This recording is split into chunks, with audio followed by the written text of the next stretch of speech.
Muy buenos días, muchas gracias por acompañarnos hoy desde Primavera. Nos sentimos muy felices de poder generar estos espacios de información que en este momento puede ser muy útil desde muchos aspectos con la situación y el aprendizaje que estamos viviendo. Mi nombre es Lina Inestrosa, yo soy la directora de Primavera, una agencia donde lo que buscamos es el arte de conectar, de poder unir a las empresas, las marcas, los productos, los servicios con esas audiencias de una manera diferente y que pueda solucionar sus dolores y potencializar todas sus virtudes y todo lo bueno que tiene para contar. Tenemos además en estos lives de primavera que estamos haciendo todas las semanas con unos invitados muy especiales, tenemos desde la agencia un programa de responsabilidad social que se llama Alma Rosa. Es una fundación que nace con el fin de generar conciencia de la detección temprana del cáncer de mama. Pensamos en el bienestar de la mujer, en esa mujer sana para que llegue a tiempo a esta enfermedad que llegará a 1 de cada 8 mujeres en algún momento de la vida. Entonces, desde ahí también, desde Alma Rosa hemos venido realizando unos encuentros como estos, unas conversaciones de amigos, unos live para entregar información que tenga que ver con el bienestar de las personas en todo sentido, un bienestar integral que tenga que ver con la mente, el cuerpo, el espíritu y el alma, por supuesto. Entonces, los invito a que también desde Alma Rosa nos puedan seguir, @AlmaRosaFundación, que ahí van a encontrar más información al respecto. Hoy tenemos un programa muy valioso y tenemos un invitado que nos tiene muy, muy felices, que es Carlos Raúl Yepes. Carlos Raúl, para algunos, el empresario del año, para otros, el expresidente de Bancolombia. Para otros tenemos la fortuna de poder hablar de un amigo y un ser humano que podemos dar fe de su coherencia total, porque es un hombre absolutamente coherente entre lo que dice, lo que piensa y lo que hace. Entonces vamos a ver si por acá ya nos envió la solicitud. No me la ha enviado. Aún mándame la solicitud, porfis, ya haber entrado por esta vía, para que podamos darle paso a este invitado tan especial.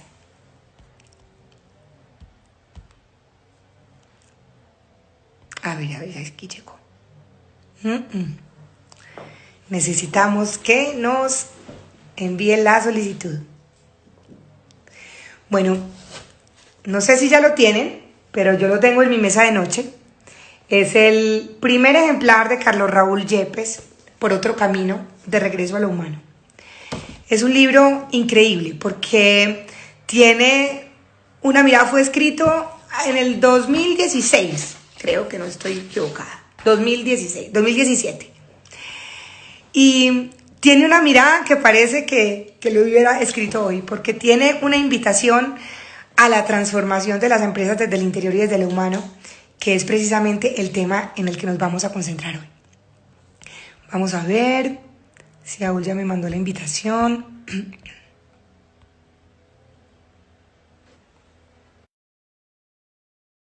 Aquí ya la digo.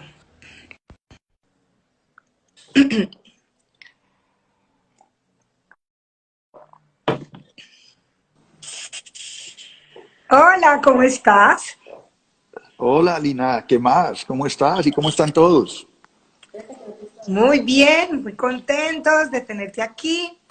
Yo voy a tener que advertir que como esto es una conversación de amigos, me queda muy difícil decirte a ti, Carlos Raúl, no soy capaz. O sea, esto no va a ser posible. Es como decirle apoyo, Gloria.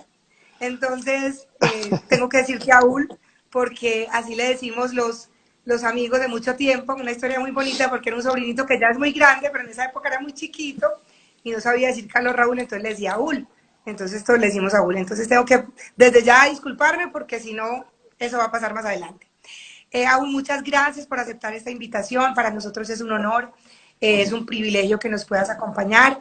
Y para todas las personas que te están escuchando y que van a recibir tus mensajes, va a ser muy valioso, porque estamos viviendo un momento diferente que no solamente nos genera inquietud, incertidumbre, sino que nos está invitando a transformarnos. Y es precisamente en donde tú eres un rey para hablar. Yo les estaba contando que este libro que lo tengo aquí, feliz, autografiado y en mi mesa de noche desde el 2017 lo tengo yo. Pareciera que lo hubieras escrito como Nostradamus, porque hay unos capítulos donde la información y el contenido es como si le estuvieras hablando a las empresas de hoy. Es como si le estuvieras hablando a esas empresas que se tienen que conectar ahora un poquito más con el alma. Y es precisamente a eso a lo que queremos llegar y hablar contigo. Y nuestra primera pregunta va muy enfocada a lo que es incluso el primer capítulo del libro, que dice, un reto es una oportunidad. Tú cuentas ahí un recorrido por el mundo laboral, todo lo que pasó como presidente del banco, cómo el día que recibiste la noticia incluso te quedaste a solos, casualmente estabas fuera del país, te quedaste a solas como queriendo pensar cuál era esa mirada que le ibas a dar hacia adelante, no solo a tu vida personal, porque era un cambio importante y te volvías una persona muy visible, muy mediática, conociéndote, sabía que eso no era tan fácil para ti, pero que tenías que no hacer un mismo banco, sino que cómo ibas a delinear ese camino.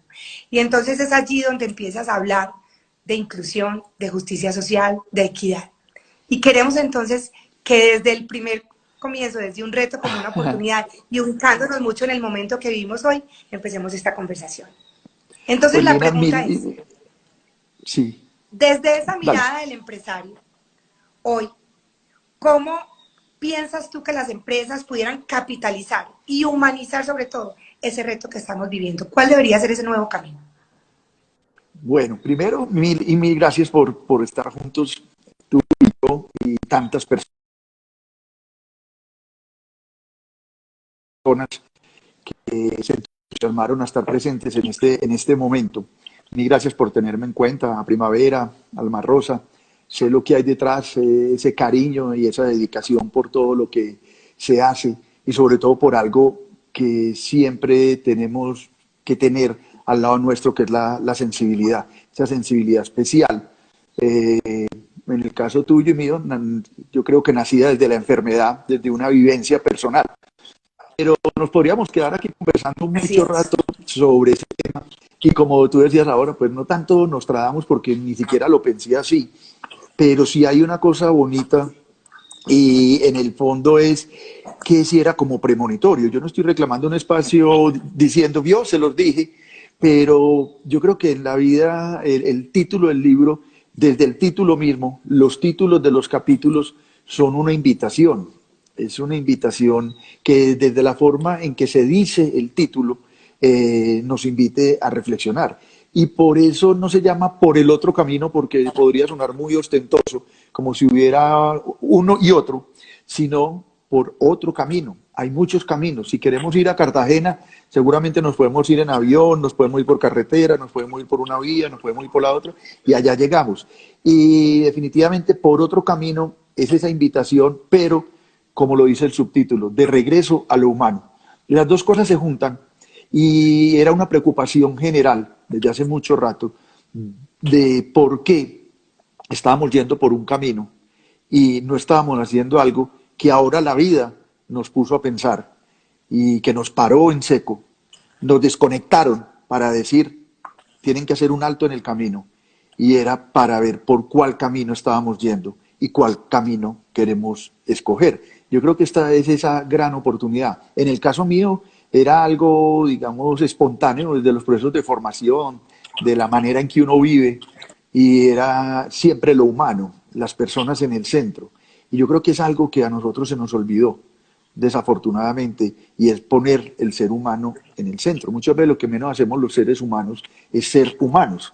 Y desafortunadamente esta vida acelerada para todo, donde hoy dicen que la mayor pobreza es la falta de tiempo, es donde nosotros tenemos que aprovechar esta gran oportunidad. No puede ser que el mundo cambió, que el mundo está cambiando y nosotros como personas vamos a seguir igual. Yo creo que hay un desarrollo muy lindo por llevar a cabo y precisamente como tú lo dices en ese primer capítulo, pues estamos llenos de retos. Hay dificultades, hay preocupación, hay incertidumbre, hay desconfianza, pero en ese sentido acudiría a lo que dijo el Santo Padre del Papa Francisco en marzo 27, en esa homilía tan bonita en la plaza vacía de San Pedro, cuando decía, en esta barca estamos todos. Yo creo que esa sola frase es también una invitación. En esta barca estamos todos. Y yo creo que nos habíamos confundido de camino.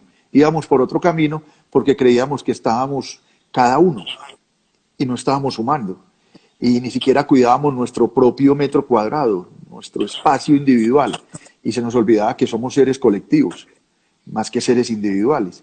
Pero seguramente por ahí irá todo este camino, porque definitivamente también he escuchado en alguna oportunidad que sin crisis no hay desafíos.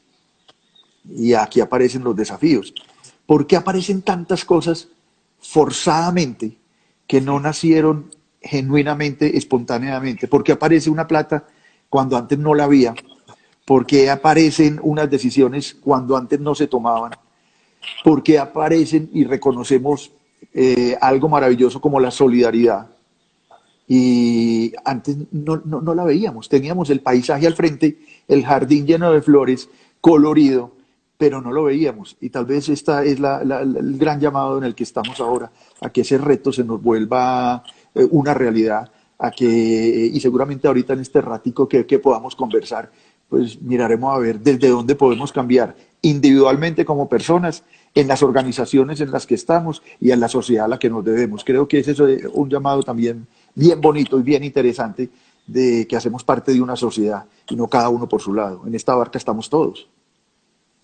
En esta barca estamos todos y por eso hay algo que es bien importante y que tú lo tocas en el capítulo 5 ya, donde dice todos somos importantes siempre, siempre está la parte humana. Y quiero que nos detengamos ahí, Paul, porque llegaste a una organización que eran como 53,000 empleados en su momento, en el 2011, y llegaste con un cuento nuevo. Llegó Carlos Raúl buscando que un banco que en teoría lo vemos, lo sentimos frío, distante, que es algo para generar dinero simplemente, y tú dices, no, vamos a buscar, vamos a tener una banca más humana. Y llegas con esa propuesta nueva, donde seguramente vas a encontrar, encontraste personas que te apoyaron y creyeron de entrada, otras personas que hubo que echarles más cuento para que se sintonizaran, pero también seguramente hubo unos detractores o algunas personas que no estaban de acuerdo con la nueva mirada y la nueva posición que tú tenías. Entonces, la pregunta ahora es, llegó un momento de cambio y de transformación para las compañías. Los presidentes de las compañías, los líderes, quizás en este momento están teniendo que llegar nuevamente a sus empresas a decir, vean, esto todo cambió y el rumbo que se está haciendo tiene que ser diferente. Pues, ¿qué les recomiendas a ellos? ¿Cómo pudiste hacer tú para conectar a los colaboradores con ese propósito, con ese cambio y para que de verdad se genere empatía y compromiso por parte de ellos? Empezaste con un tema muy bonito, y tal vez uno tiene que irse un poco atrás, y es eso de haber hablado. Yo inclusive en mis primeras presentaciones, digamos, nacieron realmente cuando en esas cosas que comúnmente se llama un monólogo, es el diálogo más profundo, que es el que tiene uno con uno mismo. Uno habla muy poquito con uno. Uno se pregunta muchas cosas, da por sentadas muchas cosas en la vida. Y yo creo que parte de lo bonito, llegar a un banco, a cualquier banco, pero llegar donde a mí me correspondió trabajar, pues siempre lo pone uno a cuestionar. Si cuando uno empieza a conversar con uno, tiene que hacerse preguntas todas. Y las preguntas son muy importantes, pero también tal vez lo más importante son las respuestas que uno se da. Porque uno se pone a buscar la respuesta en la vida por fuera, sabiendo que las respuestas las tiene uno adentro. Muy bueno conversar, recibir información, preguntar consejos, que le den a uno recomendaciones, pero en el fondo de verdad, las respuestas las tiene uno solo. Y ahí es cuando yo me preguntaba qué era lo que más me molestaba de los bancos. Imagínese uno llegar a trabajar, como tú lo decías, frente a 53,000 personas y que le pregunten a uno qué es lo que más le molesta a los bancos. Y yo creo que me demoré 2 segundos en entender lo que más me molestaba. Me molestaba la frialdad, la lejanía, la exclusión, el irrespeto. Y eso se volvió un lenguaje nuevo. Creo que también es muy importante cuando uno empieza a establecer conversaciones en las organizaciones, es darle sentido a ese lenguaje que uno utiliza. Era su propio lenguaje, no era ir a buscar al diccionario que dice inclusión, que se dice sobre respeto. Era crear nuestro propio diccionario, el diccionario de la confianza, de la coherencia, el diccionario del respeto por el otro, el diccionario de la confianza, Yo creo que ahí es donde uno se encuentra para empezar en ese cambio que uno quería en establecer un propio lenguaje. Uno cree que las personas entienden lo que uno está diciendo solo por pronunciar palabras. Yo creo que al final lo que se necesita es que esas palabras tengan contenido. Y eso es lo que nos llevaba a pensar entonces al principio en lo que era la banca. Parecía un contrasentido, y parece que lo sigue siendo, y parece que en el mundo empresarial lo sigue siendo. Eh, pero era obvio, era muy lógico, muy simple. ¿Por qué no volvemos a lo humano? Y lo humano en todo sentido. Yo veo muchas organizaciones que cuando hacen las presentaciones dicen somos una organización orientada al cliente, somos una organización que cree en sus empleados. Mentiras, mentiras, porque los procesos no son así. La relación entre los jefes con los empleados no son así. El respeto hacia el empleado se vuelve una relación muy tirante, de muy baja calidad, y en eso podemos hablar un poco como esas diferentes personas que hacen parte de cualquier organización, no solamente de una empresa, no solamente de un banco. Por supuesto, cuando aparece yo recuerdo que a Richard Branson le preguntaron en una ocasión que para él qué era lo más importante. Y él decía que lo más importante para él eran los empleados, después los clientes y después los accionistas. Y explicaba la lógica de eso. Yo creo que un empleado, y yo lo fui toda la vida, porque yo no soy tan valiente como los emprendedores, para nada. Yo fui toda la vida un empleado. Eso sí, quise ser muy buen empleado, ser muy leal con mi empresa, disfrutar lo que hacía, vivir mi trabajo, a veces en exceso. Yo creo que por eso me fui haciendo a un lado, y al final pues tuve que tomar la decisión por temas de salud, pero yo estuve allá en estas organizaciones casi 24 años. Entonces yo sabía que al principio una propuesta de humanizar iba a sonar muy raro, y menos de un banquero, y menos de un empresario. Primero hay que quitar ese miedo. En las empresas también hay que dejar de hablar de temor y podemos empezar a hablar de amor. Suena raro también. Y yo creo que cuando empezamos a hablar de humanismo, nos dimos cuenta que ahí había un espacio, que había un vacío, y que podíamos llenar con el ejemplo, con la actitud, con la forma en que pensábamos. De hecho, al final tuvimos una vicepresidencia que se llamaba Vicepresidencia para el Desarrollo de la Banca Más Humana. Era una vicepresidencia con un nombre raro, pero lo único que tenía que asegurar era tan sencillo como que lo humano tenía que hacer parte de todo lo que hacíamos. Cuando íbamos a salir con un proceso, con un procedimiento, cuando íbamos a contratar a una persona, cuando teníamos una relación con un proveedor, cuando hablábamos de canales, de productos, de finanzas, ¿dónde estaba lo humano de esa relación? Y así es como realmente empieza a trabajarse muy duro, como tú lo dices, porque estas propuestas a veces son de choque, son mal interpretadas, de mí se burlaban, a veces sentía, no muchos, pero yo sé que como tú decías, habría esas dificultades, pero yo sabía que tenía que pasar por una etapa de resistencia, después de aceptación y resignación, y después de convicción. Y eso fue lo que hicimos. Una de las medallitas más bonitas que yo pude haber recibido en todo ese tiempo es que cuando ya me iba retirando, recibí un informe de ambiente laboral donde me decían que el 98.7% de las personas del grupo, de esas 53.000 personas, decían que se sentían comprometidas con la banca más humana y que eran felices en la organización. Yo creo que eso es parte también de los propósitos. Tenemos que quitarnos ese miedo a utilizar ciertas palabras en la organización. Yo creo que la palabra felicidad también tiene que estar presente. Uno no le puede dar pena decir que a las organizaciones uno va a ser feliz. El que esté trabajando por obligación, el que esté trabajando por un salario, es mejor que se replantee muchas cosas en la vida. Yo creo que la búsqueda final es poder ser feliz. Y feliz con lo básico, y feliz con lo simple. Que es que esa es otra cosa que yo creo que esta pandemia, este frenazo en seco que nos pone la vida, nos está haciendo una gran invitación. Y es a decir, de verdad, ¿usted cree que va por el camino correcto? Yo, a todos los que estamos en este momento, en esta conversación, yo creo que una de las invitaciones, si a mí me dijeran, después de haber hablado una hora con Lina Inestrosa, ¿usted qué le gustaría que le quedara a la gente? Y yo creo que nos quedara un papelito en blanco donde pudiéramos de verdad tener la conversación, ya que tenemos el tiempo, con cada uno de nosotros. Que uno, así como las empresas hacen estrategia, que uno también la haga para uno, porque es que uno no tiene tiempo de hacer la estrategia, porque el tiempo ni siquiera es de uno, es de los demás. Entonces hay que volver que este tiempo, que por fin es mi tiempo, que por fin parece que lo tengo que utilizar bien para replantearme cosas, para pensar. No, no tienen que ser muchas. Yo creo que esto nos lleva a entender que estamos en un momento diferente, donde tenemos que hacer cosas diferentes, porque cuando hay eventos extraordinarios requieren de soluciones extraordinarias.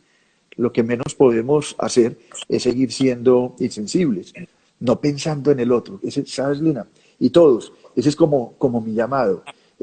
Miren cómo aflora, y tal vez muchas veces no lo vemos, pero está ahí, como lo decía yo antes, el sufrimiento. De verdad, es que hay gente que aguanta hambre, hay gente Así que es. no tiene nada. Nada es absolutamente nada, una mano delante y una mano detrás. Yo personalmente me dedico mucho al voluntariado social, a estar con la gente. Me gusta estar, inclusive cuando a uno le decían, ve, ¿por qué banco no ha ido allá? No, porque eso es muy maluco. Ya me iba yo, para donde es maluco. Yo creo que aquí podemos seguir conversando un poco sobre eso, pero al final el mensaje es, cojamos ese papelito en blanco, partámoslo en cuatro, conversemos con nosotros mismos y digámonos claramente qué quiero hacer y para dónde voy, cuáles son mis debilidades. Hagamos un DOFA, como se hace en la administración de empresas. Miremos las Ujú. debilidades, las fortalezas y las amenazas mías como persona. Cuidemos ese metro cuadrado, porque yo no estoy solo, yo estoy con mi familia, o estoy con mis amigos. Así esté solo, no estoy solo. Yo siempre tengo la mejor. Yo tengo que aprender porque nosotros no sabemos conversar. ¿Cómo vamos a conversar con nosotros mismos y no tenemos tiempo?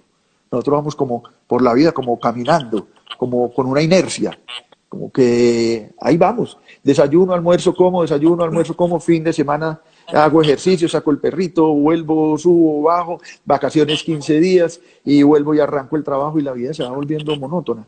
Y la vida es muy hermosa, llena de oportunidades, que cuando uno está ya al lado de la muerte sabe qué significa. Cuando una cosa tan sencilla como un vaso con agua se vuelve un manjar. Así Nosotros, es. yo creo que no degustamos la comida, no sabemos ni comer. Comemos rápido, no comemos, comemos mal. Entonces yo creo que hay un llamado real hacia a que ejerzamos un rol diferente y donde yo creo que ahorita podemos hablar un poco de hacer consciente al empresariado de que nosotros no solamente tenemos un rol como actores económicos, sino un rol y muy importante y hay que ejercerlo como actores sociales. Eso es muy importante, Auli, y yo recuerdo, pero además lo validé en el libro que volví, me lo leí recientemente, cuando tú llegaste y tuviste que enfrentarte a todos los colaboradores, donde quizás la conversación con alguno de ellos no iba a ser fácil, lo primero que hiciste fue obviamente una reunión con el equipo directivo, que te fuiste para Quirámatro, pero después te fuiste a reunir con todo el equipo de servicio, todas esas personas que a veces se nos vuelven paisaje y que son tan importantes, que todas las señoras de los tintos, los del aseo, las vigilancia, como 400 personas que estuviste allí, y después te reuniste con los sindicatos. O sea, después de llegar a todos los, te fuiste para donde los del sindicato. Y quizás ahora en esta situación, cuando las empresas vayan a tener que tomar unas medidas con los colaboradores o cambio de salarios o tener que prescindir de algunos cargos, de quizás algunas comisiones no se van a poder manejar, muchas cosas que no van a tener un bienestar en algunos de los colaboradores. ¿Cómo hiciste tú para manejar eso? Porque hasta con el presidente de uno de los sindicatos tenías muy buena relación. ¿Cómo hacer para manejar ese colaborador que, que nos está gustando y que seguramente los empresarios y los que vivimos y formamos parte de eso lo vamos a tener que enfrentar? Uy, tremenda pregunta, Linita, para conversar y poderla compartir con todos, porque yo creo que eso tiene que partir sinceramente de la forma de ser. Yo creo que al final en la vida uno se va pareciendo a los jefes, hasta sin darse cuenta. Las organizaciones se parecen a los jefes. Muchas veces los hijos se van pareciendo a los papás. Entonces, cuando uno va a empezar en una organización como la que me tocó a mí, yo creo que uno que tenía que tener una agenda de cambio, saber para dónde iba, tener paciencia, que es algo que no estamos teniendo ahora en la actualidad. Yo creo que nos tocó una generación de la impaciencia, todo lo queremos para allá. El que está estudiando administración de empresas ya quiere ser presidente de una gran empresa. El curita que está en el seminario ya quiere ser papa. Todos Sí. queremos saltarnos los pasos en la vida. Y yo creo que en el fondo, y antes de dar respuesta a eso, yo creo que esa impaciencia es la que nos ha llevado a que nosotros tuviéramos en nuestra vida, en nuestra sociedad, una cultura traqueta, del dinero fácil, rápido, bastante. Y las cosas de verdad que perduran en la vida no son ni fáciles, ni rápidas, ni bastantes. Entonces, al final, uno lo que está buscando es cómo conectarse. Aquí hay una palabra muy, muy importante para el mundo empresarial, para todos, y es la palabra conexión. Tú en primavera la tienes, conectas las personas. ¿Cómo hacemos para conectar las organizaciones con la sociedad? ¿Cómo hago yo para conectarme con mis hijos? ¿Cómo hago yo para conectarme con el otro, con los demás? Yo creo que hay muchas formas, pero tal vez la regla más sencilla es la de la empatía y la de la compasión. Uno tiene empatía cuando conoce los sentimientos del otro, cuando sabe qué puede sentir una persona y tiene compasión, y no en el sentido de lástima, olvidémonos de eso, cuando ni en el sentido religioso, sino hay compasión cuando uno entiende el sufrimiento de los demás. Cuando uno entiende los sentimientos del sufrimiento, las conductas de uno son diferentes. Uno no trata mal a las personas. Yo les decía en el banco, mire, allá podemos perder muchísima plata con valoración de test. Se pueden caer los sistemas como se me caían a mí cuando yo estaba de presidente. A los 7 días el banco no existía. Sí. Todas las señoras, todas las amigas de mi señora, de mi mamá, mi suegra, todas venían a reclamarme porque el mercado se les quedó. Con eso era muy complejo, pero con eso podíamos lidiar. Con lo que yo no permitía, y quiero hacer un llamado de atención, era con el maltrato. No ha nacido el que nos pueda gritar. Las relaciones, y esto yo espero que esta pandemia, que este coronavirus nos cambie en algo, si nos cambia en algo, que sea en la forma en que nosotros nos relacionamos, en la forma en que nosotros nos conectamos con los demás. Cuando tú decías ahora que yo llegué al banco, lo primero que quise hacer era enviar un mensaje. Por eso me reuní con las señoras del servicio, me reuní con los vigilantes, porque yo quería que supieran que eran demasiado importantes para mí. Por eso me reuní con los sindicatos. Ellos ese día llegaron burlándose, muertos de risa, porque decían, y esta sala de juntas tan bonita, y aquí quedan, y entonces, porque nunca habían sido invitados. Entonces, fíjense que ahí hay un tema que era, volvemos a lo de ahora, al lenguaje. Si que íbamos a tener una organización inclusiva, lo que teníamos que hacer era que todo fuera inclusivo. Entonces salieron programas muy bonitos como Todos somos importantes siempre. Y eso seguramente lo han visto en el libro, muchas de las personas que me han escuchado y que están acá y que he compartido. Yo les decía, tal vez fue de las experiencias más bonitas, un día que se me ocurrió que todas las señoras de los tintos, todas las señoras del servicio, las del aseo, no fueran a trabajar. Ah, sí, Tuvimos me que acuerdo. tenerlas ausentes para sentirlas más presentes que nunca. Para Entonces, eso valorarlas. fue para valorarlas. Es que muchas veces a mí me llamaba la atención que una persona estuviera trabajando en un área y ni siquiera el jefe le sabía el nombre. Y esa señora era la que le servía el tinto, la que le llevaba el mango picado, que el tinto con azúcar, sin azúcar, que con leche lactosada, semidescremada, pero ella lo sabía. Y esas personas ni le sabemos el nombre. Yo, por ejemplo, cuando llegaba a alguna reunión, lo primero que hacía era saludar al personal de servicio y al último, al más importante de la reunión. Yo creo que esos son mensajes permanentes. Es que cuando uno está liderando, y todos somos líderes, cuando uno camina es como una valla publicitaria. Uno es un líder siempre. Por eso decíamos que uno no podía ser en las organizaciones uno y en la casa otro. ¿Cómo me van a decir a mí que el jefe es lo más querido, lo más adorado, lo más buena persona, lo más inteligente y no sabe tratar a su señor y sus hijos? ¿O cómo a mí me van a Así es. decir que un señor es demasiado amable, querido en la casa, que los hijos se mueren por él, que su señora lo adora y en el trabajo es un ogro, que maltrata, que no respeta, que no sabe que la vida se tiene que vivir también en el trabajo? Es que uno no se puede desconectar, la vida es una. ¿Cuánto tiempo del tiempo despierto nuestro lo pasamos por fuera de la casa? Ahora, la vida porque nos desconectaron y nos obligaron a estar en las casas. Y ahí sí estamos como quisiéramos estar. Yo no sé qué tanto nos va a quedar también gustando poder estar en la casa compartiendo con la familia, porque yo a veces al principio le decía poder ver a mis hijos como no los pude ver hace muchísimos años en el pasado, y yo les decía, me va a empezar que se acabe la cuarentena, porque momentos como estos de estar juntos para todos no lo vamos No, no los vamos a delicioso. volver a tener, no los vamos a volver a tener. Entonces hay que saberlos vivir. Cuando nosotros a las organizaciones, al trabajo, no vamos a trabajar, vamos a vivir, porque vamos a vivir mal, porque vamos a vivir maluco, porque vamos a propiciar unos estados, unos ambientes de trabajo tensos, porque tenemos que estar molestando a la gente. Mira que, por ejemplo, me acuerdo, en este momento me acuerdo, a mí no me gustaba mandar mensajes los fines de semana. Y me da pena con muchos de ustedes, de los que están acá, pero me dice, si es charro, vea pues lo que está diciendo. Yo creo que hay que también respetar como ciertos espacios. Es que pues a uno que, salvo que viviera cosas pues muy complejas, y ahí sí le tocaba a uno salir a apagar el incendio. Pero uno porque tiene que escribirle a una persona para algo que puede hacer la otra semana, que no lo necesita para el fin de semana. Entonces también un poco respetar esas relaciones. ¿Por qué pusimos a la gente a salir, a las personas del banco, todos los viernes a las 4:30 de la tarde, los que pudieran?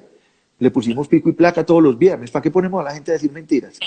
¿Para qué tantos decías que tengo pico y placa? Mentira, no tiene que... Vea, hagamos una cosa. Todos los viernes hay pico y placa. A las 4:30 se tiene que ir todo el mundo, responsablemente. Porque a mí me decían, lo que pasa es que usted prohibió el uso de la corbata en el banco. Y yo les dije, yo no prohibí el uso de la corbata. Yo permití no usar corbata, que es distinto. Entonces son esas pequeñas cosas, esa forma en que vivimos, en que nosotros compartimos en las organizaciones, la que le dan valor, la que al final a uno le van a ayudar. Ahora mencionaba el sindicato. Estuvimos a punto de irnos a una huelga y los sindicatos se empapelando y se burlaban de mí. A mí me tocó irme inclusive de las instalaciones del banco para otro lado a esconderme 8 días porque me iban a hacer una emboscada, que los del sindicato. Y al final lo que encontré es que nuestros mismos funcionarios, porque querían la empresa, porque se sentían respetados, porque habíamos creado un lenguaje diferente, fueron los que salieron a defender la organización. Ya los pitos y las empapeladas y las camisetas no eran de los sindicatos, ni de los sindicalistas, ni de los sindicalizados. Eran precisamente los que no están en los sindicatos. Aquí venimos a defender nuestra empresa. Yo creo que hay una cosa muy linda y es que definitivamente el empresario, el jefe, tiene que asumir hoy un papel diferente. Tiene que ser más Así es. considerado. Tiene que tener más confianza en las personas. Porque si uno no tiene confianza, nada funciona. No hay nada más bonito en la relación entre las personas que la confianza. A mayor confianza, mejores los resultados de todo. Cuando no hay confianza, dígame en qué puede haber. Si la confianza se gana toda la vida y se pierde en un segundo. Entonces, si mi hijo no me tiene confianza, si mi señora no me tiene confianza, si mi jefe no tiene confianza, si yo no creo en el alcalde y no le tengo confianza, el que sea. Entonces, hay que establecer esas relaciones de confianza. Por eso, y esas relaciones de confianza se establecen en un plano de igualdad. Todos somos iguales, todos somos importantes. Tal vez una de las cosas más lindas que aprendí en un libro que se llama Dios, el dinero y la conciencia es que la Constitución alemana tiene en su primer artículo, dice que la dignidad humana es inviolable. ¿Ustedes se imaginan cómo sería bonito que de verdad creyéramos eso así? Que para nosotros todo el que tenemos al frente es digno, pero es que desafortunadamente nos montamos en un tren de vida que ojalá también esta pandemia nos sirva de reflexión, donde todo es grito, insulto, pelea, descalificación. Le hago una pregunta, ¿cuántas de las conversaciones que tenemos nosotros en un celular, las puede ver el vecino. A mí no me daría pena cosas que yo escribo y que de pronto dice, no, es que se me fue. No, es que no era para vos. ¿Cuántas de esas cosas que yo escribo descalificando al otro, a las personas, yo no las puedo sostener? ¿Cuántas de esas cosas no quisiera que me las hicieran a mí? Yo creo que ahí sí vale la pena ese tamiz. ¿Cuántas de las cosas que yo hago no quisiera que me las hicieran a mí? Me O a un hijo, duele. ¿Ah? o a un hijo. O a un hijo, o a mi entorno. O sea, yo creo que ahí sí vienen esas pequeñas reglas en las organizaciones donde establecemos conversaciones basadas en el respeto y la confianza, en un plano de igualdad y, por qué no decirlo, creo que en la búsqueda de esa felicidad que es absolutamente legítima desde un lenguaje que es el lenguaje, digámoslo sin pena, el lenguaje del amor, el lenguaje de la familia. Yo la otra vez estaba en los 200 años del Consejo de Estado, me invitaron los consejeros en Bogotá y yo les preguntaba a ellos, ustedes les decía, señores magistrados, ustedes, aquí había 3.500 magistrados, y yo les decía, ¿ustedes creen que yo voy a desaprovechar este momento para hacerles una sola pregunta que a nosotros nos cambiaría como sociedad? ¿Qué tal si solo dijéramos la verdad? Sería mucho pedir. Inclusive todos los que estamos acá en este momento, que somos casi 700 personas, ¿ustedes no se imaginan que hiciéramos una reflexión sobre eso? Si solo dijéramos la verdad. Porque es que nos volvimos en un camino del atajo, del avispado. Y yo creo que ahí es donde está la gran problemática. Vemos las protestas que habían durante el año pasado, cómo se iban acabando con el mobiliario de las ciudades. Por supuesto que la protesta es válida, yo creo que, pero lo que no es válido es que sea de esa manera, que sea tan violenta. Yo les hago una pregunta a todos los que estamos acá. De verdad, ¿cuándo vamos a salir a protestar contra la corrupción y el narcotráfico, que son los verdaderos males nuestros? Ese es el lastre de nuestra sociedad. El narcotráfico acabó con la esencia de la sociedad, con la cultura. Y la corrupción, porque ya es en todos los niveles. ¿Cómo no le va a dar tristeza a uno ver al expresidente de la Corte Suprema de Justicia con un cartel del IMPEC? O el fiscal anticorrupción, el más corrupto de los corruptos. Y ese mal ejemplo que está por toda parte.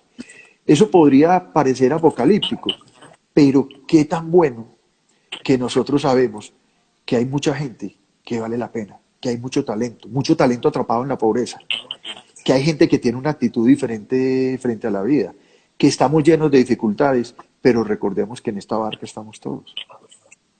Así es, en esta barca estamos todos y nos podríamos quedar, pero horas hablando acá. Nos encantaría poder tener otro espacio porque yo creo que nos quedan muchos temas pendientes. Definitivamente esa mirada desde un empresario con alma nos hace bastante bien en este momento. Y bueno, primero la invitación a ver si nos puedes acompañar más adelante porque tenemos otras preguntas que quisiéramos hacer, pero pues como respetando un poco el tiempo de la gente y para que no se nos haga muy extenso, la idea sería poder concluir. Decías algo ahora muy importante, ¿qué tal si todos dijéramos la verdad? Y a veces creemos que eso aplica solamente para el mundo personal y no para el profesional, o al contrario, ¿cierto? ¿Ah? Entonces ahí es donde me gustaría hacerte una pregunta y es, ¿qué tanto sientes que ese mundo de las empresas es realmente diferente a las personas? Porque hay personas que dicen, no, yo pues a mí me pueden revisar y yo no me he robado un peso en mi compañía, ni un peso, pero a ver qué está haciendo, cómo está haciendo la fidelidad con su señora y sus hijos, ¿cierto? Entonces ahí es, yo soy una persona muy honesta, ¿qué es ser honesto? Entonces, ¿qué tan diferente es ese mundo? El de las empresas y el de las personas. Ahí ya para concluir. Ya para concluir, no, muy rico, yo hablo muy largo, y a veces se me va yendo y yendo porque pienso tantas cosas, y Max, digo, uno, ¿cómo desaprovechar un momento como esto para decir, parémonos a preguntarnos cosas, las cosas están cambiando, ¿cómo va a cambiar yo? ¿Para dónde voy? ¿Qué quiero? ¿Yo por qué tengo que hacer estrategia para los demás y no hago la mía? ¿Por qué dejo de valorar al otro? ¿Por qué tengo que ir tan acelerado pudiendo desacelerar? O sea, yo me iría muy largo, pero la respuesta, Linita, tal vez, inclusive empiezo con una anécdota. Y bueno, ya que no estoy en el banco y seguramente por ahí me oirán, en el mundo empresarial está la banca de empresas y la banca de personas. Y entonces un día en un auditorio yo dije que la banca de empresas no existía. Y el vicepresidente de banca de empresas, cuando yo terminé la reunión, se molestó y me dijo que por favor no volviera a decir eso. Yo le dije que tranquilo. Claro que al otro, a la otra presentación volví a decirlo y no lo paro de decir y todavía aquí lo estoy diciendo. No existe el mundo de las empresas, solo existe el mundo de las personas. Las empresas son un invento. Para todos los que hemos trabajado en empresas, hacemos empresa. Es una forma de organizarnos entre varios para satisfacer necesidades con productos o servicios de cosas que sabemos hacer. Lo único que existe es el mundo de las personas. Entonces, por eso es que yo digo que no hay una diferencia. Por eso es que nosotros tenemos que ser capaces de cuidar el metro cuadrado, el mío, como Carlos Raúl, o como Lina, Juan Luis, el de tus hijos, mis hijos, el de mi casa. Es que yo, a veces pensaba yo en ese proceso de paz que estuve participando tanto, yo decía, ¿cómo vamos a conseguir la paz? ¿Cuál paz? La paz afuera. La paz no es ausencia de guerra, si nuestros hogares son una guerra. Hacia adentro. Cierre la puerta de una casa para que vea y mire lo que está pasando ahora con la pandemia. Qué cosa tan brava, cómo se ha incrementado la violencia intrafamiliar, Pues, el desprecio por las mujeres, por los niños. Esas personas creemos que no, pero es que las personas viven, si eso es vivir, en inquilinatos. Donde yo que estoy en la Fundación Jimena Rico, un día me dicen a las 8:30 de la mañana, tuvimos que llevar un niño a la unidad de salud de Buenos Aires. ¿Y qué pasó? El niño se nos desmayó. Lo llevamos y nos dijeron, este muchachito fue violado. Tenía 3 años. El niño fue violado. Y empezamos a ver, y eso activan los protocolos, y fue violado por el padrastro. Y no era la primera vez, sino que vivía permanentemente violado. O sea, yo estoy haciendo este comentario para aprovechar y decirle a todos que de verdad, sentir al otro, ser solidarios, sentir compasión, no lástima, nos tiene que llevar a ser una sociedad mejor. Esa sociedad que tal vez, como decíamos, debiéramos todos buscar un acuerdo sobre lo fundamental. O sea, esta es la gran oportunidad para que como sociedad busquemos un acuerdo sobre lo fundamental. ¿Qué es lo fundamental? Unos mínimos básicos como sociedad. Yo creo que no podemos renunciar a unos mínimos básicos de salud, de educación, de medio ambiente, de seguridad alimentaria, de muchas de esas cosas, pero como decíamos, pues nos podemos quedar aquí. Yo inclusive, sí, vamos terminando ya, que te sí, quería leer una cosita chiquita que ayer sí, por la claro, tarde hablando Lina. con un amigo, que me pareció muy lindo, un amigo que llama Francisco Pulgarín, que es médico, escritor y cineasta, hablando de cosas de la vida, escribió algo tan bonito que si me dejan lo comparto con ustedes, de Claro, tres claro, rengloncitos. claro, Y claro que sí, léelo. oiganlo despacio porque es muy bonito. ¿Qué dioses nos van a oír si llevamos siglos dándoles la espalda? Somos la especie del consumo y del desarraigo. Y en la búsqueda de ese equilibrio que la naturaleza precisa para mantenerse, poco a poco nos ha puesto en nuestro lugar.